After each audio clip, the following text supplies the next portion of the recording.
Hello, everyone. My name is Nichelle Oquendo, and I am part of Group 6. And in Group 6 is me, Katie Briggs. It's me and Katie Briggs, sorry. And we're in Group 6, and we're doing the case study. So we're going to start off by the case of the murder of Warren Danzig. Warren Danzig was 65 years old and was last seen in October 31st, 2010 by a 51-year-old named Jamie Safran.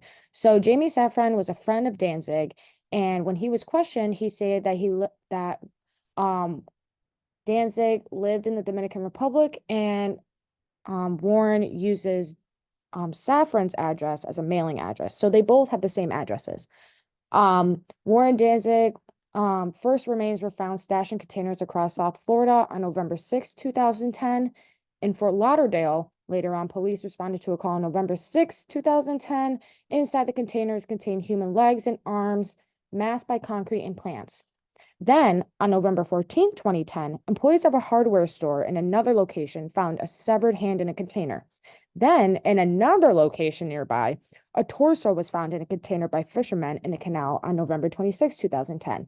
So there were many containers that had different body parts of Warren Danzig, and they were found in numerous locations in the southern part of Florida, so near Fort Lauderdale and southern from there. So first, police used forensic DNA to be able to identify the body, and that's when they got Warren Danzig, 65. And once he was identified, police were able to locate his mailing address and talk to Jamie Safran, which was 10 miles southwest from downtown Fort Lauderdale, where one of the containers was found. Once the police saw the containers, they saw that some of the body parts not only had concrete, but they had plant parts, including leaves, that were mixed in with the body parts found in the containers. The police needed an expert to identify the leaves and plants to get more information. And so they called Dr. John Popoli. John Popoli is a trained taxonomist, and he is a graduate from the New York Botanical Garden and the University of New York. So he was, as I would say, an expert.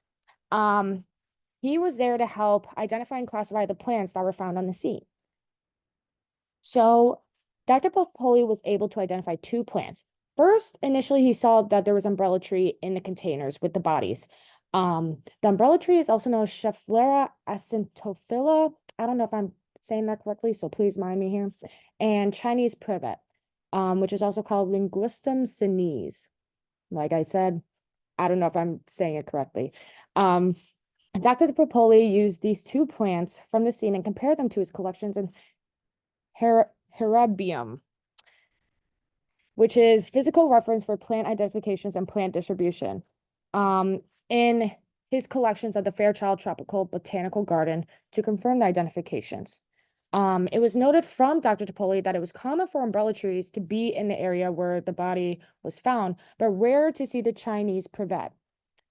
Both of the umbrella tree, which is a Schefflera acinophila, and Chinese privet were found at Jamie Safran's property, which gave authorities probable cause that he was the murderer of Warren Danzig, because just a coincidence of the Chinese privet, which is already rare as itself, being in the area that the body was found and the geographical location, both of those were found at Jamie Safran's property. So as you can see from this view, in the left, you can see an examples of the umbrella tree, which were found in the body, but also the significant and rare combination of the Chinese privet, and both of these were found in the containers. So connecting the dots. So in the beginning, when Dr. Popoli was assigned to the case, he used the reference of the herbarium. And to be able to understand what that is, we have to go way back and see what the herbarium is. So the herbarium is basically specimens that can be used for various reasons, including biochemical, anatomical, and the record of the plant's existence, both space and time. The findings of the Chinese privet and the umbrella tree was by the uses of the Fairchild Herbarium, which is in Florida.